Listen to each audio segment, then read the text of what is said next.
মোহাম্মদ ইউনূস যেখানেই যাচ্ছেন সেখানেই বাজিমাত করছেন। আজকের এই ভিডিওটা অতি গুরুত্বপূর্ণ। দেখা মাত্র প্রত্যেকটা বাংলাদেশী নাগরিক এটা ভিডিওটা শেয়ার করে দিবেন, কারণ আমি যে তথ্যগুলো দিচ্ছি। আসসালামু আলাইকুম, আশা করি সবাই ভালো আছেন। কিন্তু সৌদিতে যারা বাঙালি আছে তারা এখন বর্তমানে ভালো নাই। কারণ হচ্ছে আমি এই কিছুক্ষণ আগে একটা রেস্টুরেন্টের ভিতরে ছিলাম, আমার সামনে থেকে 6-7 জন যারা বাইক ডেলিভারি করে, মোটরসাইকেলে ফুড ডেলিভারি করে, তাদেরকে ধরছে, বুঝছেন। ধরার পরে আকামা চেক দিছে, লাইসেন্স চেক দিছে। চেক দেওয়ার পরে 3 জন ইন্ডিয়ান পাইছে, ইন্ডিয়ান 3 জনারে কিছু বলে নাই, সাইডে দিছে। বাঙালি 5 জনারে ধরে চলে গেছে পুলিশে। এখন বিষয় হচ্ছে যে পরবর্তীতে আমি জিজ্ঞেস করলাম যে ইন্ডিয়ান যারা, তাদেরকে জিজ্ঞেস করলাম সমস্যা কি কারণে ধরছে, তাদেরকে কাগজপত্রের কোনো সমস্যা, কয়েছে না কাগজপত্রের কোনো সমস্যা, সবকিছু ঠিক আছে, কিন্তু বাঙালিদের ধরতে আছে সৌদিতে নাকি কোন কারা নাকি বাঙালিরা এই যে সালমানের নামে নাকি বিভিন্ন ধরনের খারাপ কথা বলছে, ছবিতে জুতা দিয়া অপমাননা করছে। ওয়ালাইকুম আসসালাম দর্শক মণ্ডলী, গুরুত্বপূর্ণ কিছু আপডেট আপনাদের মাঝে শেয়ার করতে যাচ্ছি। বর্তমানে ডক্টর মোহাম্মদ ইউনূস দেশকে এগিয়ে নিয়ে চলছেন এবং দেশকে একটি উন্নতশীল রাষ্ট্র হিসাবে ভূষিত করার জন্য পুরো বিশ্বকে একটি আলোড়ন সৃষ্টি করে দিয়েছেন। বাংলাদেশ যে ঘুরে দাঁড়াতে পারে সেটা কিন্তু বুঝিয়ে দিয়েছেন। আর ইতিমধ্যে ডক্টর মোহাম্মদ ইউনূস তিনি কাতারে সফরে যাচ্ছেন, সৌদি আরব তিনি সফর করবেন। হঠাৎ করে কাতারে যাওয়া এবং সেই বিষয়গুলো নিয়ে কথাবার্তা কি হতে যাচ্ছে এবং কেনই বা তিনি সেখানে যাচ্ছেন, সে বিষয়ে গুরুত্বপূর্ণ কিছু আপডেট আপনাদের সাথে শেয়ার করতে যাচ্ছি। অবশ্যই না টেনে শেষ পর্যন্ত দেখবেন। আসসালামু আলাইকুম, আশা করি সবাই ভালো আছেন। কিন্তু সৌদিতে যারা বাঙালি আছে তারা এখন বর্তমানে ভালো নাই। কারণ হচ্ছে আমি এই কিছুক্ষণ আগে একটা রেস্টুরেন্টের ভিতরে ছিলাম, আমার সামনে থেকে 6-7 জন যারা বাইক ডেলিভারি করে, মোটরসাইকেলে ফুড ডেলিভারি করে, তাদেরকে ধরছে, বুঝছেন। ধরার পরে আকামা চেক দিছে, লাইসেন্স চেক দিছে। চেক দেওয়ার পরে 3 জন ইন্ডিয়ান পাইছে, ইন্ডিয়ান 3 জনারে কিছু বলে নাই, সাইডে দিছে। বাঙালি 5 জনারে ধরে চলে গেছে পুলিশে। এখন বিষয় হচ্ছে যে পরবর্তীতে আমি জিজ্ঞেস করলাম যে ইন্ডিয়ান যারা, তাদেরকে জিজ্ঞেস করলাম সমস্যা কি কারণে ধরছে, তাদেরকে কাগজপত্রের কোনো সমস্যা, কয়েছে না কাগজপত্রের কোনো সমস্যা, সবকিছু ঠিক আছে, কিন্তু বাঙালিদের ধরতে আছে সৌদিতে নাকি কোন কারা নাকি বাঙালিরা এই যে সালমানের নামে নাকি বিভিন্ন ধরনের খারাপ কথা বলছে, ছবিতে জুতা দিয়া অপমাননা করছে। এই কারণে বাঙালিদেরকে বিভিন্ন জায়গা দিয়া ধরে নিতে আছে, ঠিক আছে। আমার সামনে বসে 5 জনকে ধরে নিছে।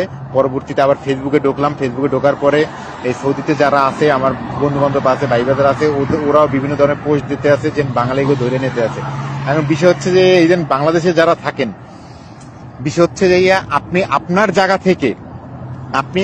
জায়গা থেকে ইসলামকে প্রাধান্য দেওয়ার জন্য যতটুকু দরকার ততটুকু করেন, কিন্তু বিষয় হচ্ছে কি আরেকজনকে অপমান করে আসলে ইসলামকে কিন্তু উপরে উঠানো যায় না, কাউকে অপমান করে কিন্তু ইসলামকে উঠানো যায় না। এটা হল যে সৌদি সরকার, তারা ভালোই জানে যে তারা কি করতে হবে, সেটা তারাই ভালো জানে।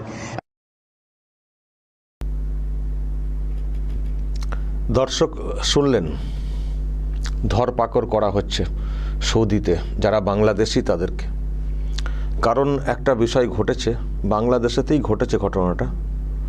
সেটা হচ্ছে সৌদির যিনি যুবরাজ সালমান, তার ছবিতে মানে এমনভাবে তৈরি করা হয়েছে, দেখুন, শাড়ি পরানো, জুতোর মালা, এইসব, এই ছবি আনা হয়েছে সামনে। এই ছবি সামনে আনা হয়েছে, যেটা বলার চেষ্টা হচ্ছে যে ওই ইসরায়েল প্যালেস্তাইন কেস, প্যালেস্তাইনের ওপরে ইসরায়েল এই করছে সেই করছে, সৌদি কেন কিছু বলছে না, সৌদি কেন কিছু আক্রমণ করছে না, সৌদির যিনি আছেন যুবরাজ, তারা কেন চুপ করে বসে রয়েছেন, চুড়ি পরে শাড়ি পরে বসে রয়েছেন। ওই চুড়ি, শাড়ি, জুতোর মালা এইসব দিয়ে ছবি টবি করে পোস্টার করে বানিয়ে করেছিল। বাংলাদেশে কী সব হচ্ছে দেখছেন না, মার্চ ফর প্যালেস্তাইন, মানে মার্চ ফর প্যালেস্তাইন বলা হচ্ছে, বাংলাদেশের মধ্যেই সব যা কিছু হচ্ছে। বিরাট হলো না কদিন আগে।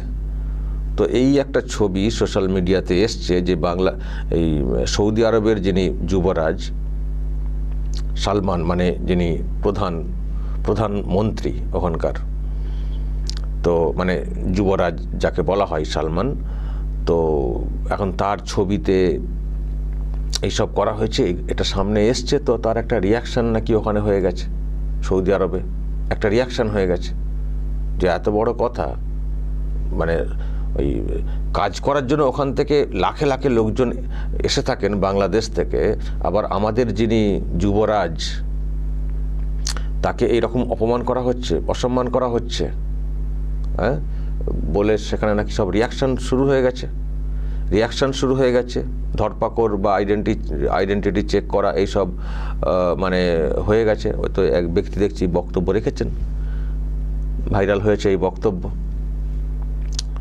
তো প্রশ্ন হচ্ছে যে সত্যিই তো ধর্ম পালন করুন না, আর যদি কিছু বলার থাকে বলুন, আপনাদের মতো করে বলুন, একে তাকে জড়িয়ে কেন করছেন? সবাই সহ্য করবেন? মানে শুধু এটা না, এর আগে তো দর্শক দেখেছেন ভারতের যিনি প্রধানমন্ত্রী নরেন্দ্র মোদী, তার ছবিতে জুতোর মালা, তারপরে কত রকম অপমানজনক মানে করা হয়েছে, দুদিন আগেও করা হয়েছে, আমার কাছে ভিডিও এসছে। তারপরে ইউএসের যিনি নতুন প্রেসিডেন্ট হয়েছেন ডোনাল্ড ট্রাম্প, তাকে অসম্মান করা, তারপরে ইসরায়েলের যিনি আছেন তাকে তো চলছেই। তো এইসবগুলো হচ্ছে, অন্যান্য দেশের ব্যাপারে হচ্ছে, বিশেষ করে ভারত আমেরিকার ব্যাপারে হচ্ছে, খুব হচ্ছে। তো সবাই কি এইভাবে সহ্য করবেন নাকি? আমরা তো বলেছি যে ভারত সরকার তো অনেকটাই সহনশীল, যদিও এতটা সহনশীল হওয়াটা উচিত না, কখনো কখনো সবক শেখাতে হয়। এখন সৌদি আরবের যিনি আছেন রাষ্ট্রপ্রধান, ব্যাস তাকে নিয়েও এইসব চলছিল, তো দিয়ে দিয়েছে ভালো করে, অ্যাকশন নিতে শুরু করে দিয়েছে, ধরপাকড়। যেটা খবর যে সৌদি আরবে প্রায় 25 থেকে 30 লাখ শুধু ওই লেবার হিসেবে কাজ করার জন্য ওখানে থাকেন, মানে বাংলাদেশ থেকে গিয়ে।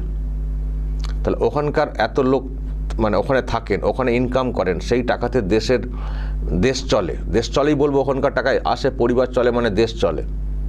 একটা ভালো এক পর এক সফর করছেন, আর সেই সফরকে কেন্দ্র করে তিনি এক আলোড়ন সৃষ্টি করে দিচ্ছেন। আমরা দেখেছি পূর্বে বাংলাদেশের যত সফর হয়েছে, কোন সফরে কিছু বয়ে আনতে পারেনি, কিছু বাংলাদেশের জন্য স্বার্থ অর্জিত হয়নি, শুধুই দেওয়া হয়েছে। বাংলাদেশ ভারতকে যত পরিমাণ দিয়েছে তা ভারত সারা জীবনের জন্য মনে রাখবে, এমনটি বলতো বাংলাদেশের একজন প্রধানমন্ত্রী। কিন্তু বর্তমানে শেখ হাসিনা চলে যাওয়ার পর ডক্টর মোহাম্মদ ইউনূস তিনি যেভাবে দেশকে অগ্রগতিগ্রামের দিকে নিয়ে যাচ্ছেন এবং দেশকে যেভাবে তিনি সাজাচ্ছেন, মূলত এক পর এক সফরে তিনি এক ঐতিহাসিক কিছু বিষয় অর্জন করছেন। সেই অর্জিত আমরা দেখেছি চীনের সাথে হয়েছে, 50 বছরের 31টা চুক্তি হয়েছে, এবং হাসপাতাল, ইন্টারন্যাশনালি হাসপাতাল তৈরি করা, বুলেট ট্রেন তৈরি করা সহ আর অনেক আমরা অবদান দেখেছি।